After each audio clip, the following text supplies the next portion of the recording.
say anything? You slept really well. Oh, awesome. Well, you've been up since before Buddha and God this morning, right? The first 2 or 3 breaths, I was more aware of that I'm doing this, I'm here, there are quite a few people here, all those thoughts were there. And then I kept on telling my mind that I need to focus on the breath. And so then I started to feel the sensation in my nose, the cooling effect. And for the last 4 or 5 counts, I really got into it. Oh, And okay. so it helped me a lot, and I lost all that contact around me. So it does make a difference when you focus on and try to tell your mind to go and just think about the breath right now. Okay. I remember what this guru said, that he never got to 10. And it happened to me. I mean, I went into it really, I mean, very nicely, very easily. But then subconsciously, I realized that my thoughts were drifting, or but I was conscious of it, so I was able to retake it. Yes, but yeah, it was even tough to get to 10, because you think you're doing it, but suddenly and very subtly you realize that your thoughts are playing tricks on you. Very well said. Thank you. Anybody?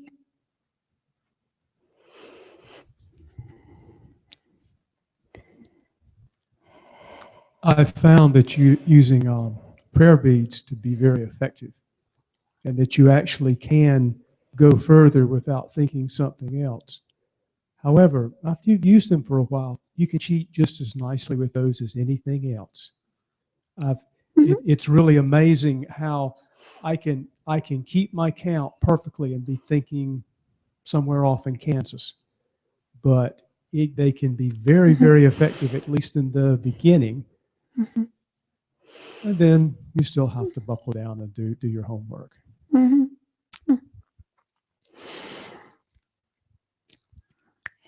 Okay. Oh, okay. Thank you. Thank you, everyone. It's wonderful. Delighted.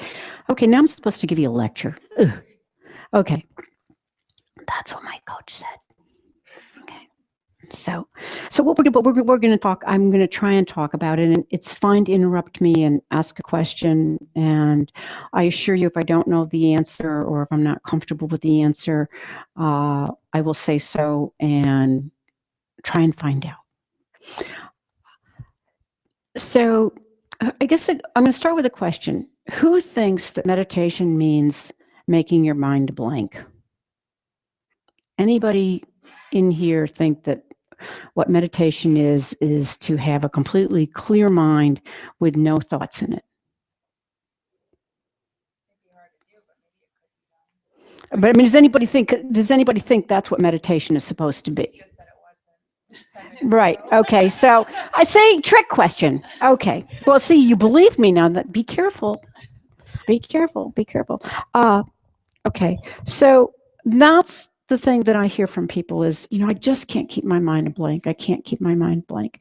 Okay. So here I am going to talk a tiny bit about the Buddhist concept of the mind, not very complicatedly, but in Buddhism, whether it be, doesn't matter what tradition, whether there's bling or blank walls, the function of the mind is to cognize. It's to know. It's to think. That's the function of the mind. Okay, if that's the mind's, if we take that as the hypothesis, and that's the mind's, what it does, well, then it's never not going to think. It's just what it does. So what meditation is about is having some control over how you think and what you think about.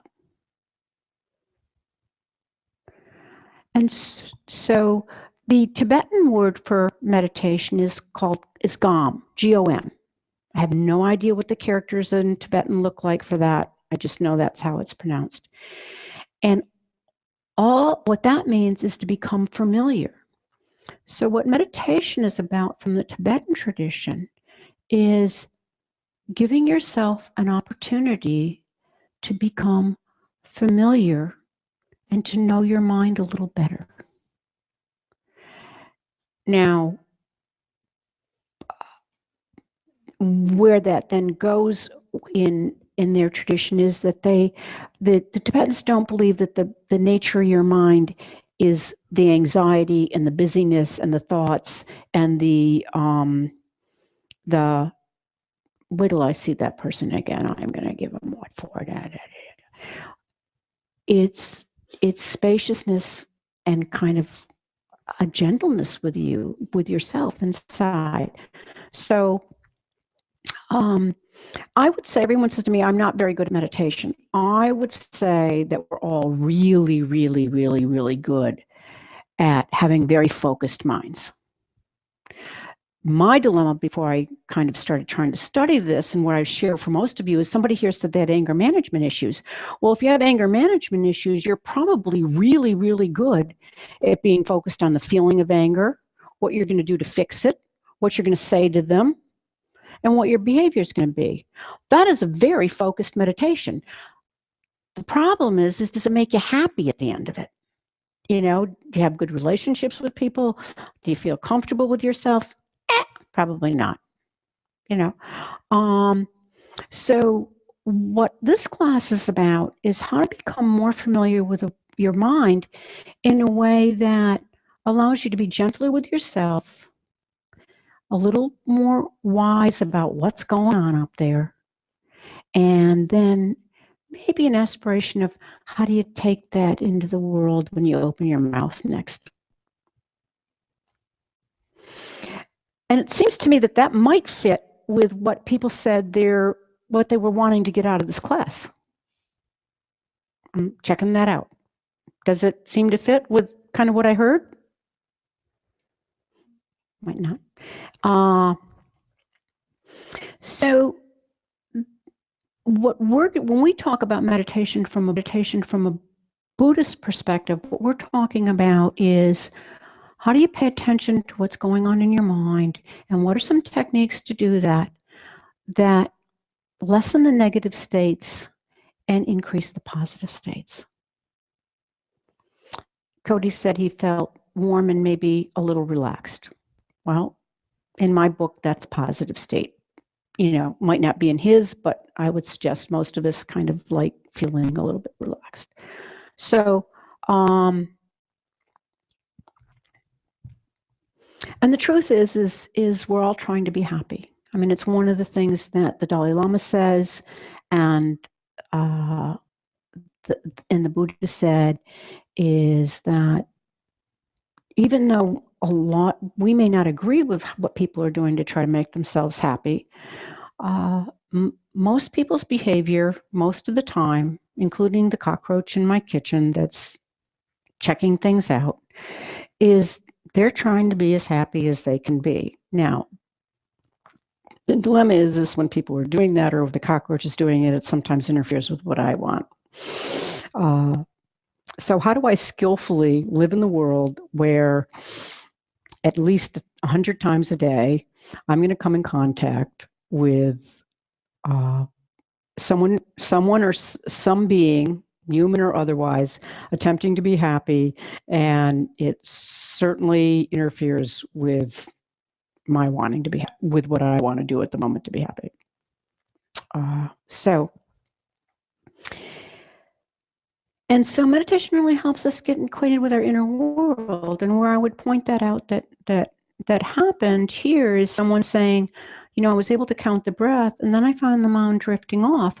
Well, what we begin to do is start to pay attention to where it's drifting and say, okay, come on back. And you begin to find a pattern, you know, of where things drift. But if you never sit down and stop, you never begin to kind of learn about that pattern a little bit. So that's what we're going to be trying to do here. And there's no magic bullet. You know, when I was reading through this course outline, because the this organization gives you a nice course outline, and there's all sorts of stuff about tell people to try it every day for 10 minutes, and this is your homework, and do this and do that. And I come back to, and I just want to encourage people, if you don't do, I would encourage you to try it for 5 or 10 minutes every day. We'll talk about what to try as we get further into the hour. But if you get to next Tuesday afternoon, and go, oh, I haven't done a thing since last Tuesday, but being here was a slightly positive experience for you, and you walked away, just come. There's no one gets kicked out of class for not doing their homework. And I think that one of the things about meditation is we become more familiar and we become more focused in terms of choosing what we're thinking about, staying with what we're thinking about, and having some satisfaction in what we're thinking about. It's really an amazing way to realize how amazing it is that we're these human beings with these brains and this capacity to make a choice. And I'm lying around all night looking for food,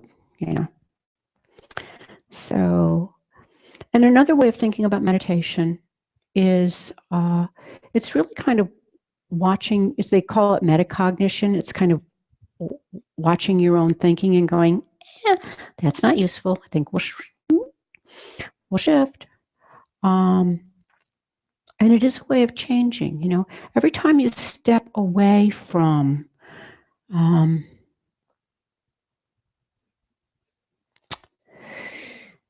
traffic is always the favorite one to talk about. Every time you step away from not getting mad at the long light, or all of the things that can be frustrating when you're trying to get somewhere on time. Every time you step away from that and don't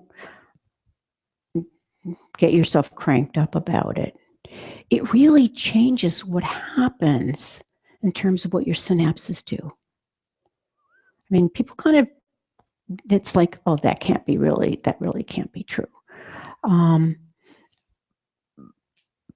But even changing a behavior once and recognizing that there was a slightly different outcome begins a new neural pathway.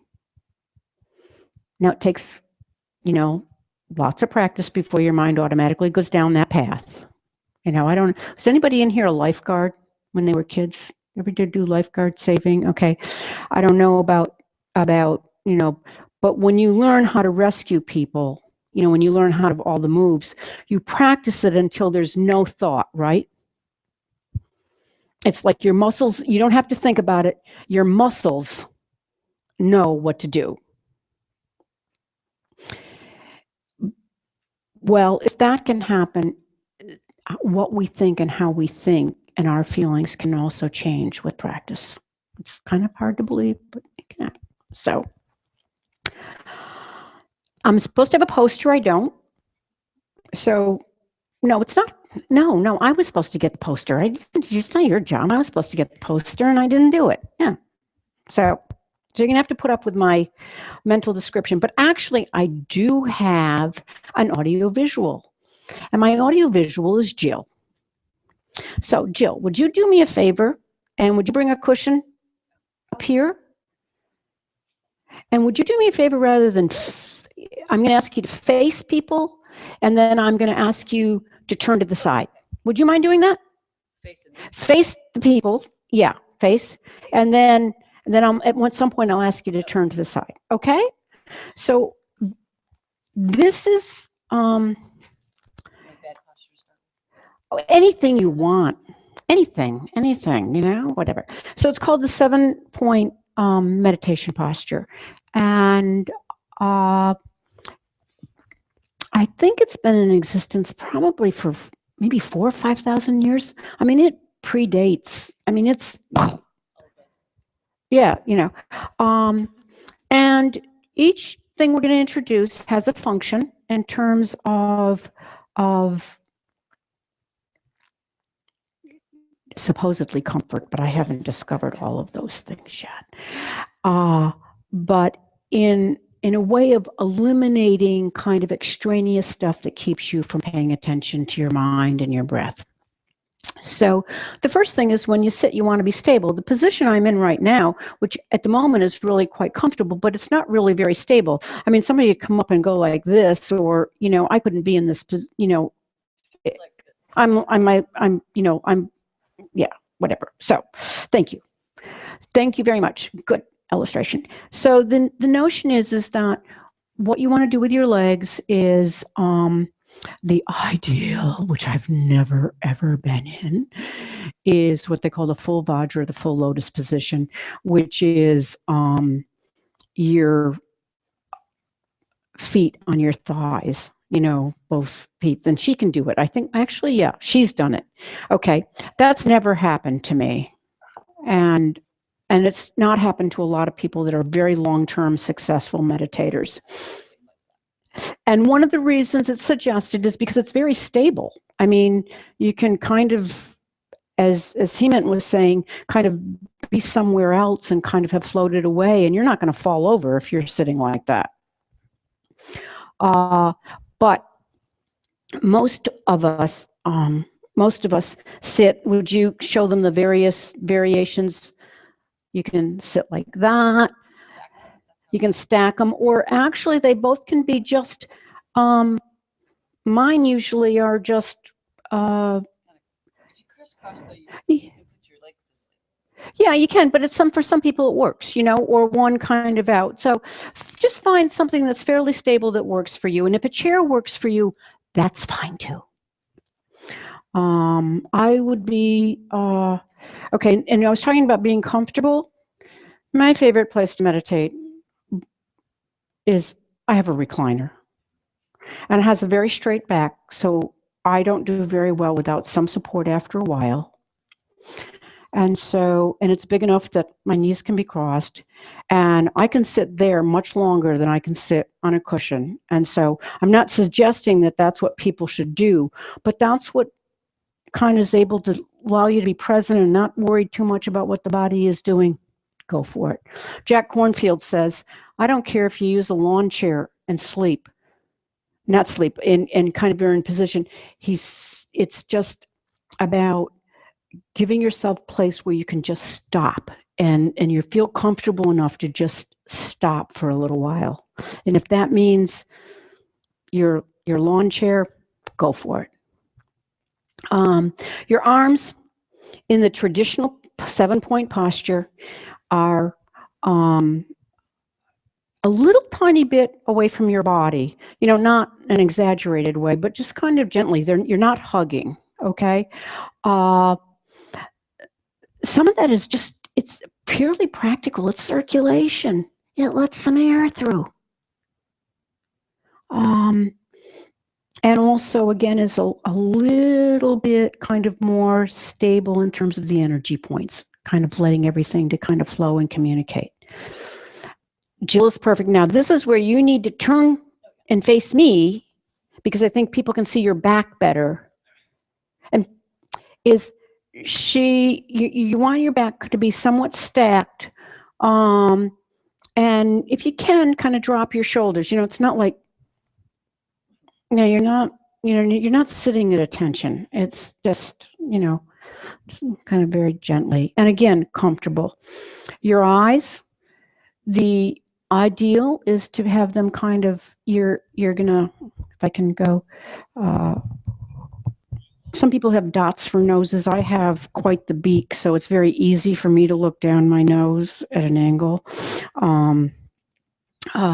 But to kind of have your gaze being kind of coming off the ski slope of your nose.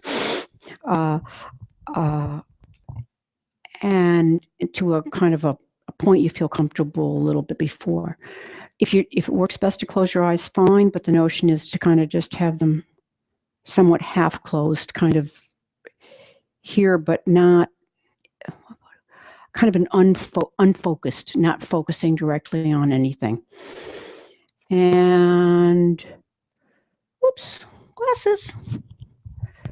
And jaw, your mouth, again, as relaxed as it can be, you know, your jaw relaxed, your teeth slightly apart, not clenched. And your tongue is going to be on your palate at the back of your teeth. If, again, that might not be comfortable for you. And one of the reasons why is there are people that sit for like, I mean, I'm not one of them, but I mean, I'm not saying some people here might be. There are people that sit for 9 and 10 hours. And that's just, keeps the spit running down your throat instead of out of your mouth. Drooling, yeah, right. So, and your head is just tilted kind of slightly, because this kind of actually gets a little, you'll notice, even if you straight, it gets a little bit uncomfortable, you know, just kind of slightly kind of tilted with, you know, again, this kind of in sync with the ski nose, the ski slope of your nose. Did I miss anything, Coach? Anything you'd add? Legs, back of the head is Slightly, yeah. one thing that helps. Okay, so go. Under your knee. I demonstrate drop because my legs don't go to sleep as fast, you know, and stuff. So if you would add anything, please go. Okay. So, and experiment with that. Again, and also, I think I didn't do this. I have to back up and apologize. There will be 11 handouts in this class. They are all online for you to download. Everything I have done tonight in terms of the body scan, the counting the breath, the 7-point posture are all handouts online. Any techno people in here that can tell other people how to find that? Have already done it, or do I need one of my plants?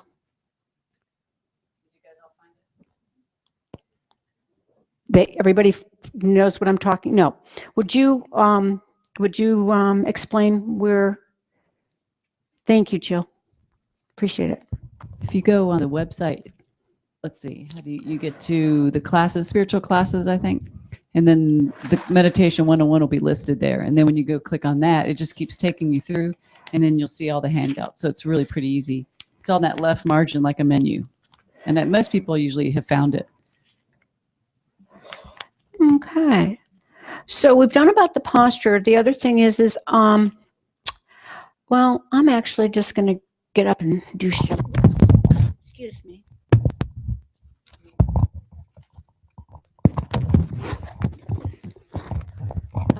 Let's see. There's all sorts of different shapes of meditation cushions, and everybody kind of experiments with what works for them. This is one of the most common. A lot of people are sitting on it. It kind of helps your butt kind of be a little bit higher with your knees forward. That seems to be a comfortable thing to do. This one doesn't work for me. This is the one, for some reason, the square thing, even though it doesn't look that much different, I can sit longer. Other people need higher cushions. A lot of people, this is the kind of thing she was talking about as a prop, you know, to put this under one knee when you're on the cushion. So experiment with what works for you. Let's see. And there's myriad.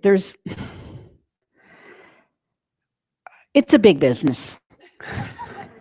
You know, it's a big business, you know, so go online, find out, well, you know, sorry, you know, but you find out what, you know, kind of works for you. Comfortable clothes, obviously, bless, what is that new thing? What is the new fabric? Obviously, I'm not using it. That's in jeans now. Spandex, right? You know, I mean, so either, you know, spandex enables you to sit down in tight jeans or leggings that you never would have ever been able to do before comfortably. Because talking about your legs going to sleep, oh my gosh. But, you know, loose clothes, whatever works for you, something that's going to make you physically comfortable or cool. One meditation teacher told me, and this may be too much detail, said to a friend of mine who kept taking her sweater on and off in a class, saying, "Dear, that's why we have shawls. They're so easy to come on." So take good care of yourself and go find something that makes you feel really, really comfortable to sit in. I think pajamas are wonderful. And so that's my take on it. So that brings us into our next little lesson. And it's 8:06. Wow, time-wise, I'm not doing too bad. Time management is not one of my skills. But it's good having my coach here. So our next kind of exercise or exploration is going to be a little bit kind of trying to take what we did with being aware of your body and a little bit aware of your breath and just kind of seeing what's going on up there, but without grabbing hold of it, kind of noticing it and going, anybody here like the beach or the mountains? Anybody? Okay. Okay. So everyone is familiar with this exercise. Really, you really are. You're at the beach. You hear the sound of the waves, or you're in the mountains, and it's kind of, even in the mountains, it's kind of warm, but it's not too hot. You're at the beach, there's a nice breeze, it's warm, it's not too hot, right? And the clouds are going by. And it's like you're kind of conscious, you're going by and you're kind of watching them, but just kind of enjoying them go by, Well, think about your thoughts the same way. Just suggestion. That's one. If it works for you, fine. If it doesn't, well, come talk to me. We'll try and come up with another thing. Is that a spider coming down to see you? Spiders and mice love Gompas. To tell you this, don't be surprised. Excuse me. We're very good about not having the mice interfere with anybody, but it doesn't matter how many times we put them in their little traps, the little nice things, and we take them somewhere else and introduce them to a new home. They have already told their friends, and they just so what? It's just the way it is, whatever. So, but think about that. It's just, you're just not going to hold on to them. They're going to come. All of those thoughts are going to come. It's like so this is what exercise is about, just trying to kind of accept the fact that the thoughts are going to come and we don't have to latch on to them. Okay? So, and this also will be a handout for you. And this is going to take, what we're going to do is I'm going to kind of introduce it and then kind of try to walk you verbally into a space of being there. And then for about probably 3 or 4 minutes, just let you, as you can, watch your thoughts, let them go, watch your thoughts, let them go. If you need to come back to counting the breath because it's getting too chattery in there, go ahead. But that's what we're going to try and do. Okay? Any questions? Any questions about what little bit I've said before we start this? Okay. So do the best you can to get comfortable. Breathe naturally.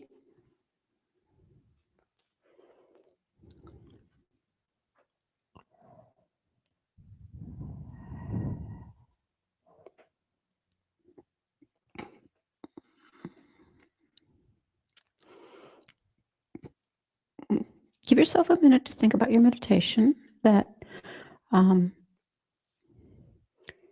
your whole purpose in being here tonight is to have a more positive mental state for the benefit of yourself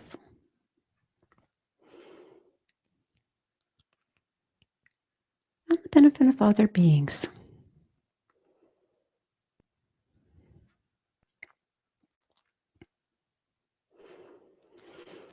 Again, let's start by focusing our attention at the opening of our nostrils. Again, pay very close attention to the sensations as you breathe in and out through your nose.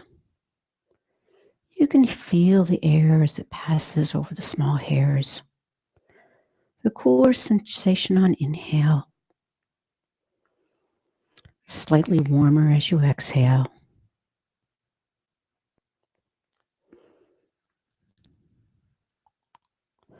Just stay with the breath in and out of your nostrils,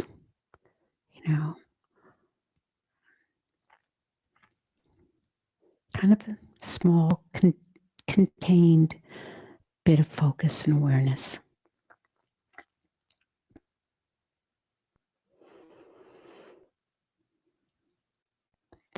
Think of yourself as a gatekeeper, just watching the breath flow past as it enters and exits the body.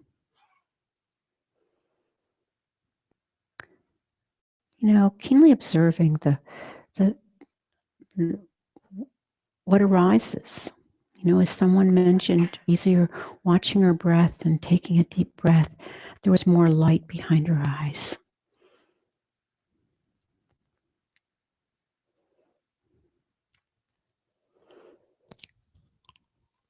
If it helps to say in on the inhale and out on the exhale to kind of keep that focus.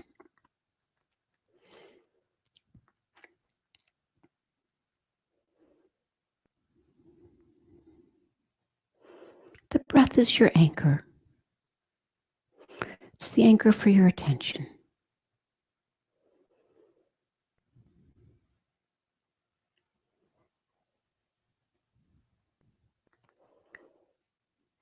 Now, this may be just where you stay, just staying anchored with your breath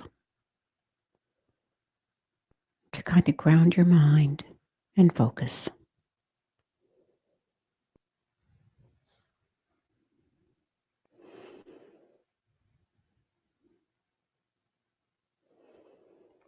But distractions will come up. You may have a thought. You may have an external sensation. Your back might ache, cramp in your leg. Just as I say, thinking, cloud, or sensation. And let it go, let it pass. Because just as the breath arises, inhales and exhales, our thoughts and our sensations arise and pass away.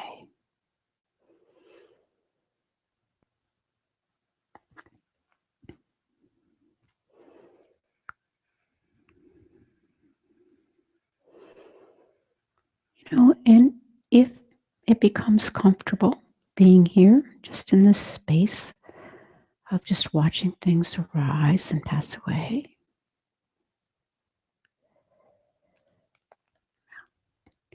just, allow yourself to watch as they kind of come and go. And notice maybe what kinds of thoughts kind of come to your mind. For some people, it's a list of things they have to do tomorrow. For other people, it's a list of things that didn't go right. For some people,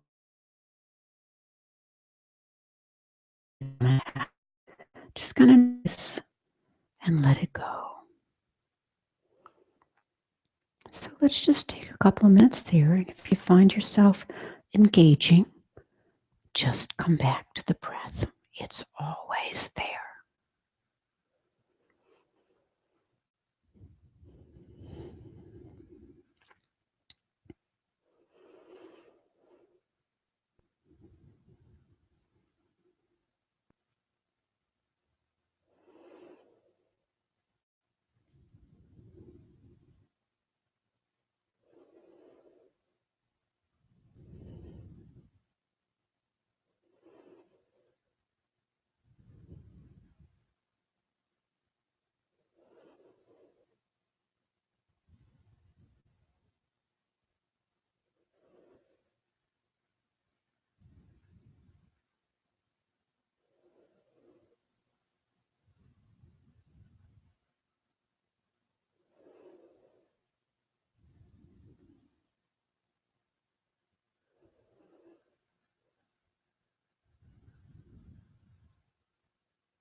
When you're ready, slowly come back.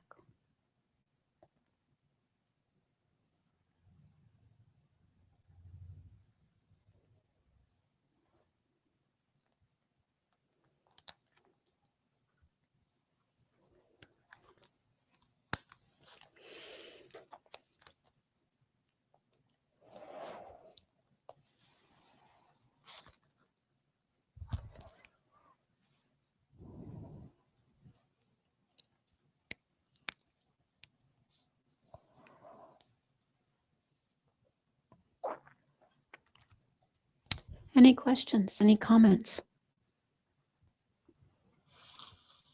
Like just in general? Yeah, sure. No, yeah, please. Would you mind? Just thank you. Appreciate it. Thank you very much. I was just wondering if you suggested like in a morning routine to do this before or after exercising?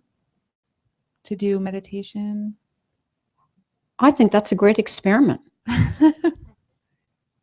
Okay, cool. Yeah, I mean, I think it's a great experiment. Some people say I've got to do it as soon as I get up before I leave the house because if I don't, it doesn't happen. You know, some people, you know, even just exercising is kind of a very focusing thing. And so it might be more positive. So I think it's a great experiment to find out. Okay. There's my big thing is when am I most likely to do it? And if I don't set it at that particular time, when I get later in the day, it can kind of get lost in the shuffle. So that's, but yeah, that's a great experiment. You'll find out. I'll ask you next week. Okay. I also just wanted to ask one more question. Mhm. When you said to breathe in and out through your nose, like I've heard different things about how to breathe, and I'm so Mhm. used to being taught to breathe in through your nose and out through your mouth. I just noticed when I was observing you that you were doing it through your nose, and maybe I'll get to that point, but is it okay to do it either way or? That's a really good question. Breathing in through your nose and out through your mouth taps different energy channels. I'm not knowledgeable enough to tell you exactly which ones, but it does. But, you know, unless your nose is stuffed up. But breathing in and out through your nose is as I know it, there's this energy channel that runs well, there's 17,000 energy channels in your body, but there's two that run on either side of kind of your main energy channel. And one of the things that happens by breathing in and out through your nostrils is you're really kind of staying clear with them. And you introduce a different variable in terms of energy channels that can be beneficial, but it's slightly different when you breathe in through your nose and out through your mouth.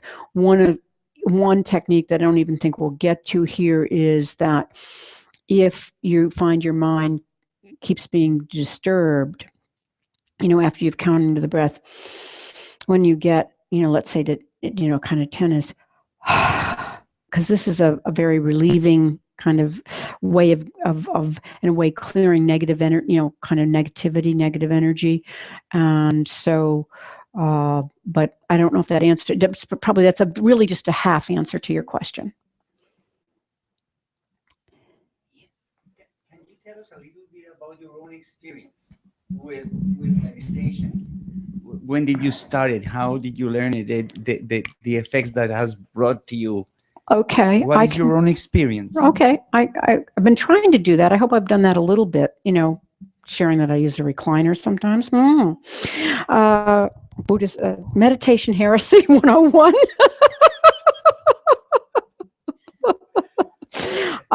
Okay, but what I want to give everybody a choice. We could do the bare attention again, you know, for another 5 minutes, or we can skip that. I can talk about what you're going to do during the week, and I can take a few minutes to talk about my meditation practice. I open it up to the class. I just don't want to, you know, I can always share with you afterwards if people would prefer to do bare meditation, bare attention again, or would people rather just hear a little bit about my own experience? I'm not trying to place anybody on the spot. Any consensus here? I don't want to. Okay. when I said earlier, that it's just because I decided I thought I would like to be a nun, the fact that anybody else thought it was a good idea was, oh my gosh, the rubber's hit the road. And that really has a lot to do with my meditation experience, in the sense that I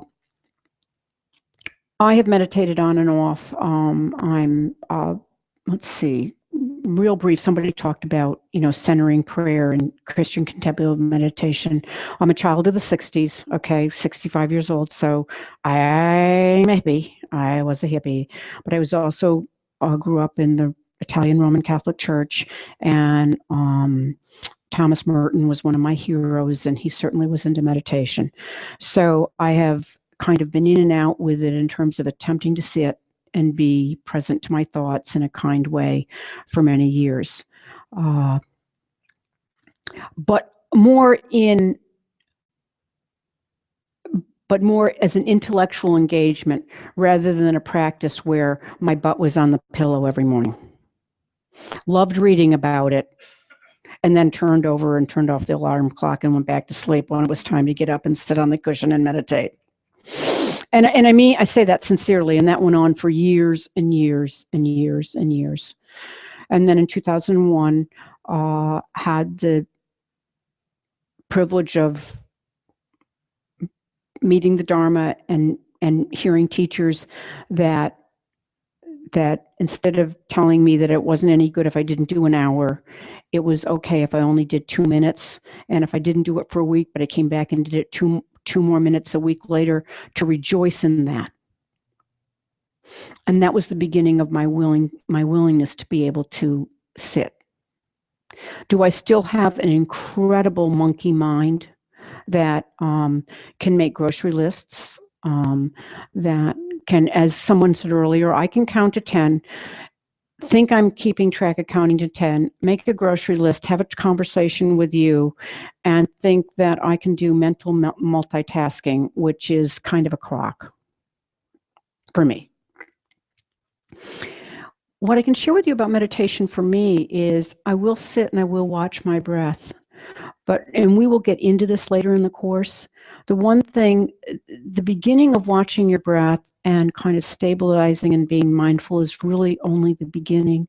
The purpose of doing that is to be able to skillfully analyze things so you can discover how you want to act.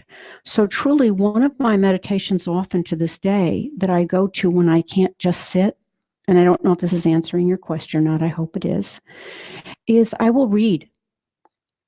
I will read, and then I will sit with a phrase or a paragraph and just try to be with it. And so my meditation at this point is a combination of trying to be mindful, trying to be present to the breath, trying to develop some concentration.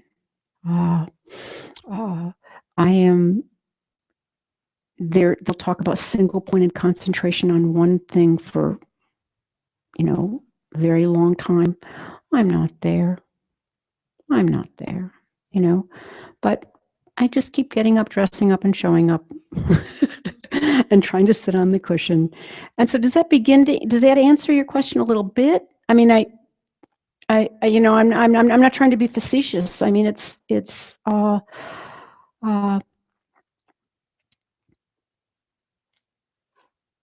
and what I will share that I find amazing about that is when I allow myself time to be quiet and, do some of the things that we've tried tonight.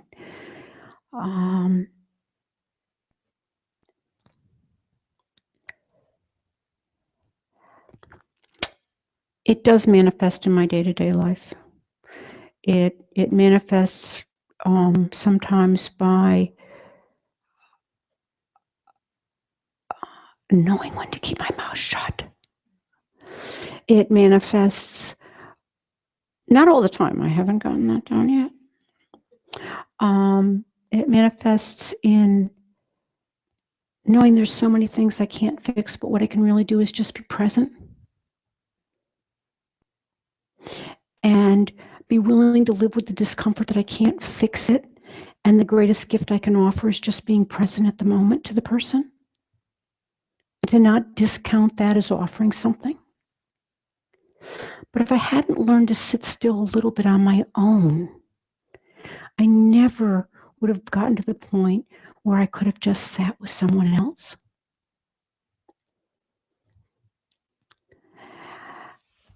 So it is 8:30.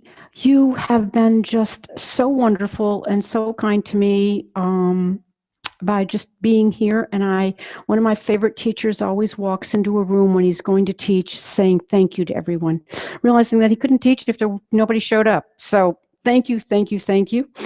So homework.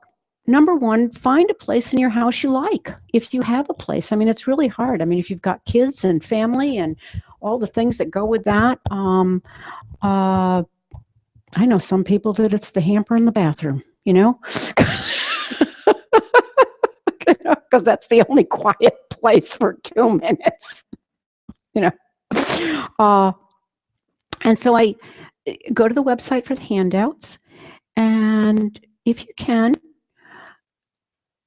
you know, the kind of, you know, kind of scanning, seeing if you can kind of get yourself grounded, you know, finding out, I can settle here. The concentration of watching your breath, and then watching your thoughts, the clouds, and kind of just letting them go and letting them go. And bring that experience back next week. And guess what? If you don't do any homework at all, I really, really hope you show up next week, and we'll start off the class by doing it anyways. So there you go. Any other questions before we start? Or comments? If anybody has something they didn't get that, you know, really is important to them, I'm going to be around afterwards. I'm going to recruit my plants. We have to set up the Gampa for Medicine Buddha Puja tomorrow. So anybody that would be willing to help me, you can't, you've got a bad back. Help me rearrange some of the cushions for Medicine Buddha tomorrow at noon. I would be very grateful. And I'm here to answer any questions if anybody has any. And if I don't have the answer, I'll try to find it before next week. Thank you again. And if it was any benefit to you, I rejoice. And if you think it would be benefit to you again and there's time in your schedule, please come back. Thank you.